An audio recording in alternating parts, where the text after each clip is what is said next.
మరలా ఎన్నికలు వస్తాయి. ఈసారి ఎన్నికలు వస్తే కనుక పిఠాపురంలో గెలుపు లెక్క మారబోతుందండి. పిఠాపురం గెలుపు మారుతుంది. ఎందుకు చెప్తున్నానంటే ఖాళీ మాటలు కాదు, దీనికి కొన్ని లెక్కలు ఉన్నాయి. ఆ లెక్కల ప్రకారంగా చెప్తున్నా. ఈసారి పిఠాపురం నుంచి వైసీపీ గెలుస్తుందా గెలవదా?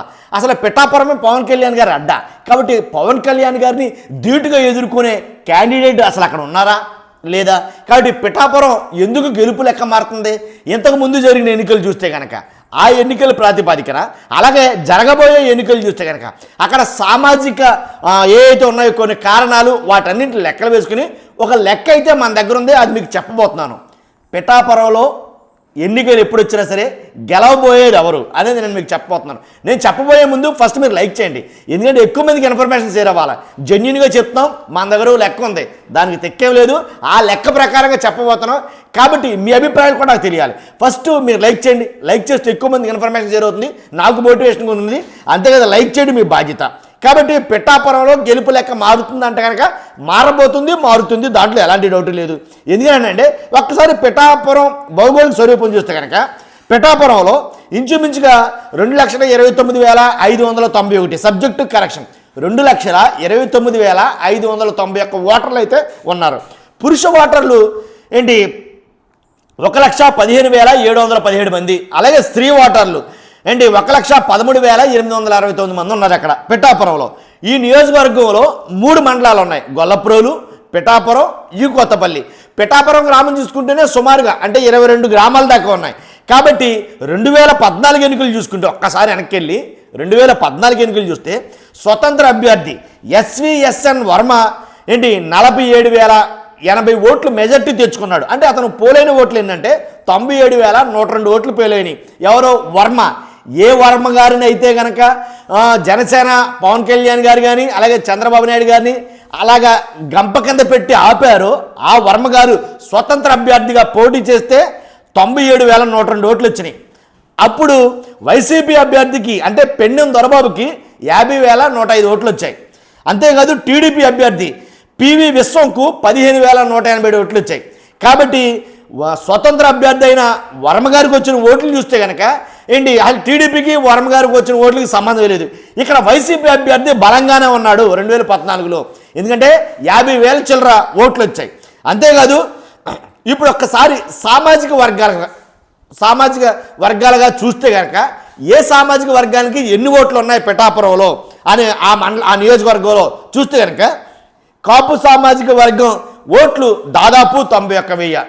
పవన్ కళ్యాణ్ గారు మ్యాక్సిమం రాష్ట్రం అంతా తిరిగి పిఠాపురంలో పోటీ చేయడానికి గల కారణం ఏంటో గతంలో నేను చెప్పా, ఇప్పుడు కూడా చెప్తున్నా. అక్కడ పోటీ చేయడానికి కారణం ఏంటంటే పవన్ కళ్యాణ్ గారి సామాజిక వర్గమైనటువంటి కాపులు ఇంచుమించుగా 91,000 మంది ఉన్నారు అక్కడ, ఒక కాపు సామాజిక వర్గమే. కాబట్టి ఎలాగైనా సరే డ్యామ్ షూర్గా వస్తామనే నమ్మకంతో పోటీ చేశారు. భీమవరం లేరంటే కనుక తక్కువే. అలాగే వైజాగ్ ఇలాగ ఎక్కడ పోటీ చేద్దామనే కానీ ఇంత సామాజిక వర్గం ఒకే చోట లేరు. అందువల్ల ఇక్కడ పోటీ చేయడం గల ప్రధాన కారణం. ఇంకా ఒక్కసారి ఆ నియోజకవర్గంలో ఏ సామాజిక వర్గం ఎన్ని వేల ఓట్లు ఉన్నాయి?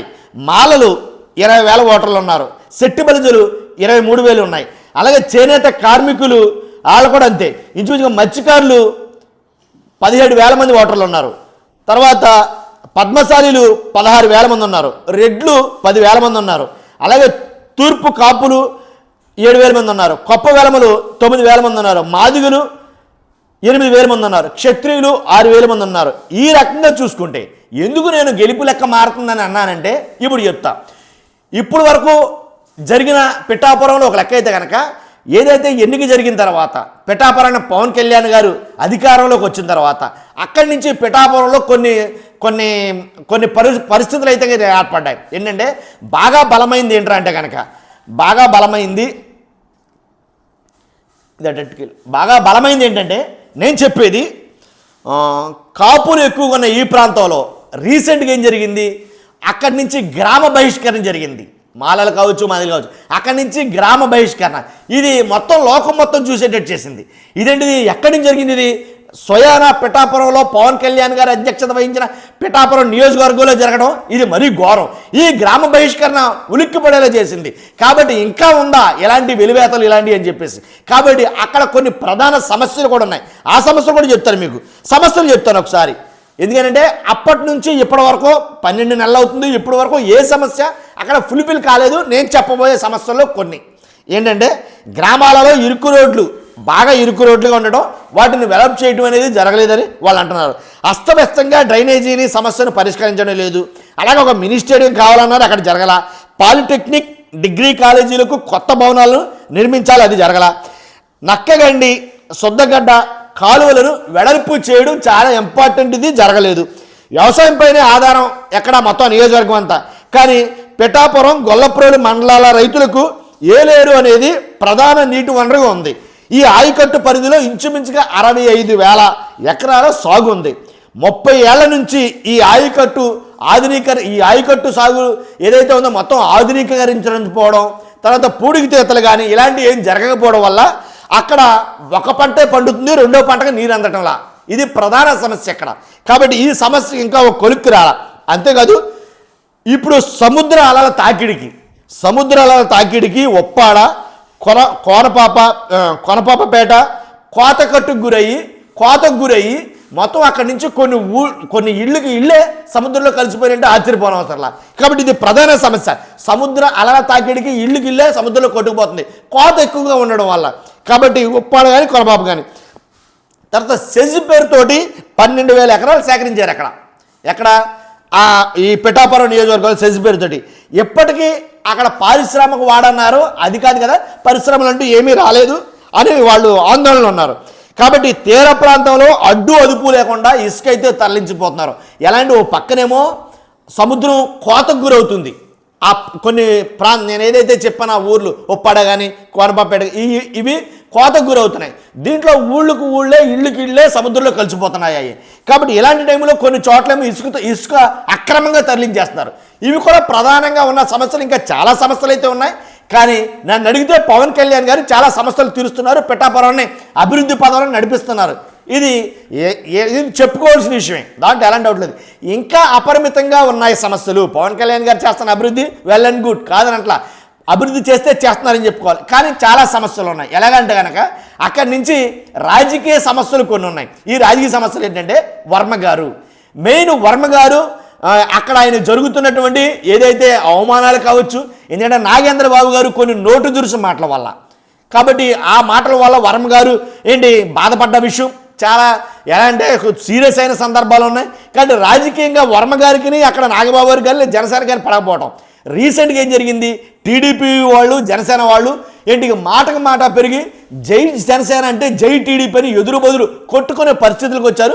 కొన్ని చోట్ల ఇబ్బందికర పరిస్థితులు అయితే ఏర్పడుతున్నాయి పిఠాపురంలో. ఇవన్నీ ఒక ఎత్తు అయితే కనుక ఒకవేళ ఎన్నికలంటూ వస్తే కనుక, లేదు ఎప్పటికిప్పుడు ఎన్నికలంటూ వస్తే కనుక 100% వైసీపీ గెలుస్తుంది అక్కడి నుంచి. ఎలా అని చెప్పమంటారా? 2 కారణాలు ఉన్నాయి. ఒకటి, వీళ్ళ పొత్తులో లేకుండా ఇండివిజువల్గా పోటీ చేస్తే దాంట్లో తిరిగేలేదు. అర్థమైంది మీకు? పొత్తు కాకుండా ఇండివిజువల్గా పోటీ చేస్తే కనుక వైసీపీ పక్కగా అక్కడి నుంచి గెలుస్తుంది. ఇంకోటి రెండోది ఏంటంటే, ఇక్కడ నేను ఏదైతే కొన్ని సామాజిక చెప్పాను, మాలలు కానీ సెట్టు బలిజలు కానీ చేనేత కార్మికులు కానీ బెస్తాలు కానీ పద్మశాలీలు కానీ రెడ్లు కానీ యాదవులు కానీ తూర్పు కాపులు కానీ కొప్పవేలములు కానీ క్షత్రియులు కానీ మాదిగలు కానీ వీళ్ళందరూ కూడా వైసీపీ వైపు తిరిగారు. ఎందుకంటే మాలలో చాలా మట్టుకు యాంటీగా ఉన్నారు. ఇప్పుడు అక్కడ మాలలు కావచ్చు మాదిగలు కావచ్చు వీళ్ళు యాంటీ ఎందుకు అయ్యారంటే కనుక చెప్పాను కదా, ఏదైతే గ్రామ బహిష్కారం జరిగిందో మొత్తం నియోజకవర్గం కూడా యాంటీ అయింది. కాబట్టి ఈ విషయంలో ఆ సామాజిక వర్గాలు, నేను చెప్పిన ఈ సామాజిక వర్గాలు అన్నీ కూడాను ప్రస్తుతానికి వైసీపీ వైపు తిరిగాయి.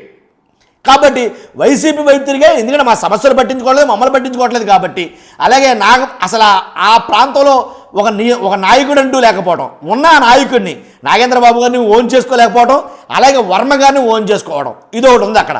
కాబట్టి వర్మ గారికి ఏమో అన్యాయం జరగడం, అంటే వీళ్ళిద్దరి మధ్య పడకపోవడం, గొడవలు పట్టడం వైసీపీకి కలిసి వస్తుంది అనేది నేను చెప్తున్నాను. కానీ కలిసి వచ్చిన వల్లనే ఇక్కడ గెలుపు లెక్క మారింది. అర్థమైంది కదా నేను చెప్పింది? ఆ గెలుపు లెక్కలు మారిన వల్లనే ఎప్పటికప్పుడు ఎన్నికలు జరిగితే కనుక 100% ఖచ్చితంగా వైసీపీ అయితే కనుక అక్కడి నుంచి గెలవబోతుంది. దాంట్లో ఎలాంటి డౌట్ లేదు. నేను చెప్పిన ఏదైతే అనాలిసిస్ ఉందో ఈ సమీకరణాలు బట్టి చూస్తే కనుక, కాబట్టి 100% మీకు అర్థమై ఉంటుంది నేను చెప్పింది. కాబట్టి ఇదండి విషయం. అందుకనే పిఠాపురంలో గెలుపు లెక్క మారబోతుంది అని అన్నాను. అంటే పవన్ కళ్యాణ్ గారు యాక్చువల్గా ఇంత గెలిచి రచ్చగలవాలా, నియోజకవర్గంలో ఉన్న రాజకీయ సమస్యలను ముందు సాల్వ్ చేయాలి.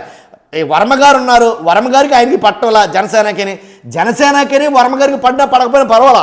ఇక్కడ టీడీపీ కార్యకర్తలకి అభిమానులకి, జనసేన కార్యకర్తలకి అభిమానులకి ససేర పట్టాల పచ్చగడ్డ అయితే బగ్గుమంటుంది అక్కడ. దాంట్లో ఎలాంటి డౌట్ లేదు. కాబట్టి ఏదో చాప కింద నీరులాగా అలా ఉన్నారంటే ఏనాడు బ్లాస్ట్ అవుతుందో తెలియదు, అలా ఉంది పరిస్థితి. రీసెంట్గా చాలాసార్లు ఏదో ప్రాబ్లం జరుగుతూనే ఉంది పిఠాపురం నుంచి. చాలామంది మనం చూస్తున్నాం ప్రతిరోజు పిఠాపురంలో ఏది జరిగినా సరే. పిఠాపురంలో మొన్న ఏది చెక్కులు పంచారంటే కనుక వర్మ గారు లేరు, పింఛను పంపడానికి టీడీపీ వాళ్ళు రానివ్వట్లేదు, టీడీపీ వాళ్ళు పంచితే జనసేన మమ్మల్ని ఎందుకు రానివ్వట్లేదు, ఇలాంటి గొడవలు అయితే జరుగుతున్నాయి. ఏదో కలిసి నడుస్తున్నారన్న పేరుకి నడుస్తున్నారు తప్ప అక్కడ విద్వేషాలు, వ్యతిరేకత చాలా ఉంది. ప్రజల్లో తీవ్ర వ్యతిరేకత ఉంది, అది అలాగే ఉండనే ఉంది. ఎందుకంటే పథకాల పంపిణీ సరిగా జరగల కాబట్టి ఇప్పుడు కూడా పథకాలు పంపిణీ జరగలేదు. అలాగే పిఠాపురంలో నెలకొన్న సమస్యలు ఇంకా తీరల, ఇది ప్రధాన కారణం. కాబట్టి మనం ఏది చెప్పినా దానికి లెక్క ఉంటుంది, ఆ లెక్కకు సరిపాటుగా కారణాలు ఉంటాయి, సమీకరణాలు ఉంటాయి. కాబట్టి మీ అభిప్రాయం ఏంటో ఖచ్చితంగా నేను తెలుసుకోవాలనుకున్నాను. నా అభిప్రాయం పక్కన పెట్టండి, మీ అభిప్రాయం ఏంటి? ఖచ్చితంగా మీ అభిప్రాయం నేను సదా గౌరవిస్తాను. ఫస్ట్ అయితే లైక్ చేయండి, ఇలాంటి ఇన్ఫర్మేషన్ ప్రతి ఒక్కరికి చేరవాలి కాబట్టి లైక్ చేయండి. కొత్తగా మన ఛానల్ చూస్తే పక్కగా సబ్స్క్రైబ్ చేయండి. Thank you very much.